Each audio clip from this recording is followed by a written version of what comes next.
एक कड़वा सच, हम सबसे कम एफर्ट्स उसी चीज़ में लगाते हैं जिसे हम सबसे ज़्यादा पाना चाहते हैं, जो हमारी लाइफ का लॉन्ग टर्म गोल होता है। And I can prove it. आप आज ही रात में अपने पूरे दिन की समरी बनाएं और लिखें कि किस काम में आपने कितना टाइम दिया।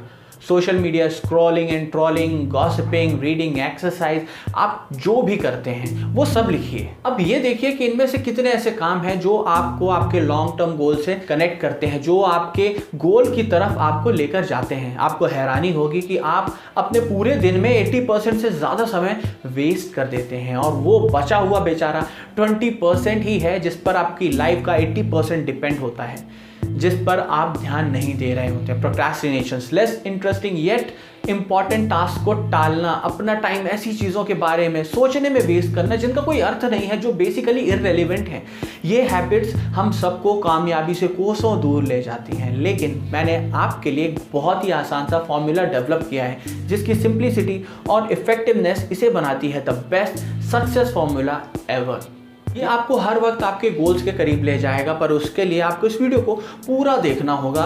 लेकिन उससे पहले, hi, I am Ashutosh Dubey AKA success ji. अगर आप मेरे चैनल पर नए हैं तो फटाफट सब्सक्राइब वाला लाल बटन क्लिक कर दें ताकि आप आने वाले कोई भी सक्सेस, साइकोलॉजी और पर्सनैलिटी डेवलपमेंट के एंटरटेनिंग वीडियोस मिस ना करें।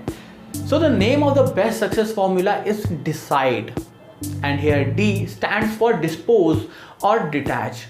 जब आप अपने दिन भर की एक्टिविटीज़ वाली लिस्ट देखेंगे तो आपको आश्चर्य होगा कि आप एक दिन में कितने सारे अलग अलग काम करते हैं और इनमें से ज़्यादातर काम यूजलेस एंड मीनिंगलेस होते हैं। You need to dispose them, select less, very less things and give more and more time to them. अगर आप अपने डेस्क पर काम करना चाहते हैं तो उसके लिए आपको डेस्क में स्पेस चाहिए, जिसके लिए you need to unclutter your desk. सारी अननेसेसरी फाइल्स, बुक्स, पेजेस हटाने होंगे जिनकी फिलहाल आपको कोई ज़रूरत नहीं है। और यही आपको आपकी लाइफ आपके दिमाग के साथ करना है। इसे आप कुछ इस तरह से समझिए कि आपकी गाड़ी में केवल उतना फ्यूल है जितने में आप अपनी मंजिल तक पहुंच सकते हैं, पर आप वहां जाने से पहले उसी गाड़ी में 10 अलग अलग जगह घूम कर आते हैं।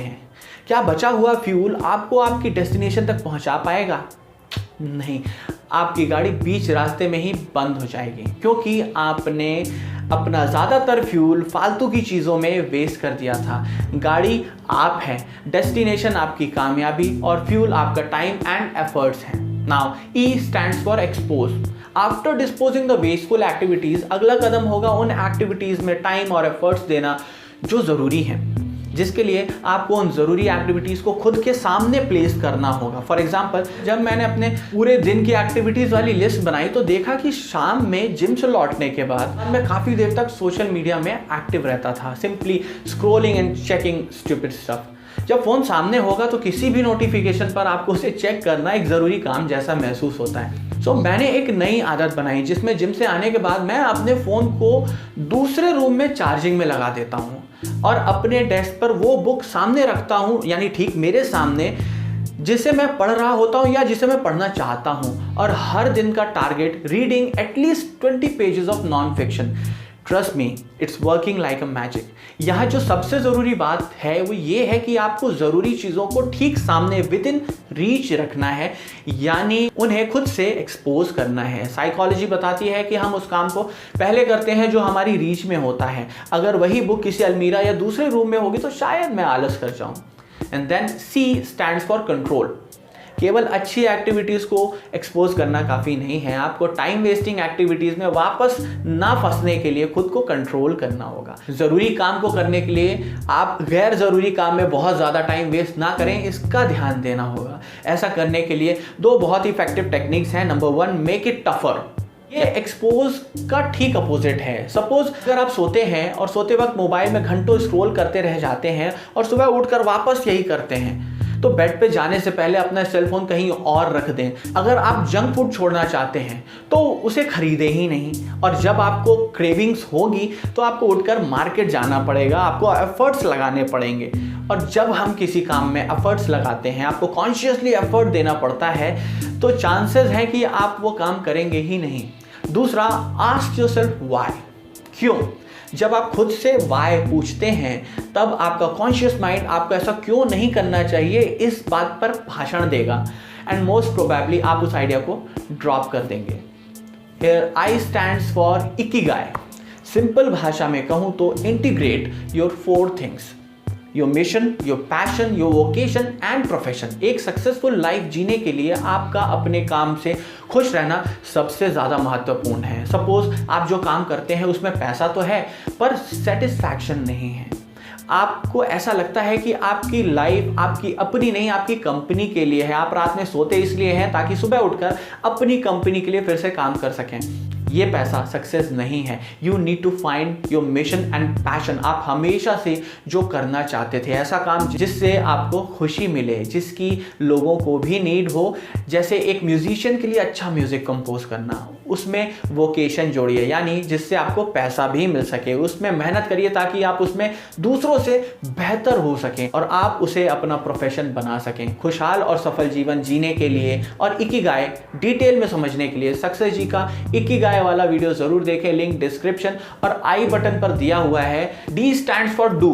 भैया केवल लिस्ट बनाने से, प्लान करने से और समझने से कुछ नहीं होगा।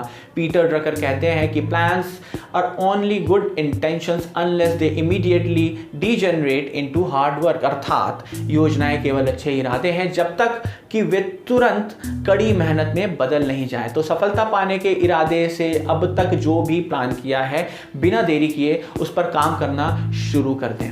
Lastly, E stands for eliminate negativity. ऊपर बताए गए 5 स्टेप्स में से ये स्टेप सबसे ज़्यादा इंपॉर्टेंट है, क्योंकि अक्सर हम कुछ टेम्परेरी डिफीट्स और फेलियर्स के चलते आगे काम करना बंद कर देते हैं, यानी रुक जाते हैं। आर.यू. डार्बी अपने अंकल की स्टोरी बताते हैं कि जब वे गोल्ड माइंस में काफ़ी मेहनत करने के बाद भी कुछ खास हासिल नहीं कर पाए तो वो अपनी मशीन्स और खदान एक कबाड़ी वाले को बेचकर घर वापस आ गए। कबाड़ी वाला होशियार था, उसने माइनिंग इंजीनियर से संपर्क किया और वहीं से खुदाई शुरू की जहां डार्बी के चच्चा ने खुदाई करनी बंद कर दी थी। केवल 3 फीट के बाद उस कबाड़ वाले को उसी खदान में इतना गोल्ड मिला कि वो कोलोराडो की सबसे ज़्यादा सोना देने वाली खदानों में से एक साबित हुई, जिससे कबाड़ी वाले ने करोड़ों डॉलर्स बनाए। टू बी ऑनेस्ट, ये केवल मिस्टर डार्बी की नहीं, हम सबकी लाइफ स्टोरी है। हम सब थोड़ी मेहनत के बाद खुद पर नेगेटिविटी को हावी हो जाने देते हैं। अपने फ्रेंड्स, रिलेटिव्स या किसी के भी नेगेटिव कमेंट्स और बातों को सीरियसली ले लेते हैं और काम करना छोड़ देते हैं, कुछ और ट्राई करने लग जाते हैं। जब भी आपके मन में गिव अप करने का विचार आए तो हमेशा इस कहानी के बारे में सोचिए। हो सकता है कि आप भी सोने से केवल 3 फीट दूर हों और खुदाई करना बंद कर दें। तो ये थी मेरी डिसाइड थ्योरी, जिसमें डी का मतलब है डिस्पोज या डिटैच, ई का मतलब है एक्सपोज, सी का मतलब है कंट्रोल, आई का मतलब है इकिगाई या integrate your passion, mission, vocation and profession, D का मतलब है डू एंड ई का मतलब है एलिमिनेट नेगेटिविटी। तो कैसा लगा आपको ये थ्योरी या फॉर्मूला? अगर आप इस पर काम करें तो मेरा दावा है कि आप इससे पहले और इसके बाद के रिजल्ट में ज़मीन आसमान का अंतर देखेंगे। अगर आपको मेरी थ्योरी पसंद आई तो प्लीज़ सब्सक्राइब करें सक्सेस जी, कमेंट करके अपने विचार ज़रूर शेयर करें, अपने फ्रेंड्स के साथ इस वीडियो को शेयर करें। आज के लिए बस इतना ही। Thank you very much.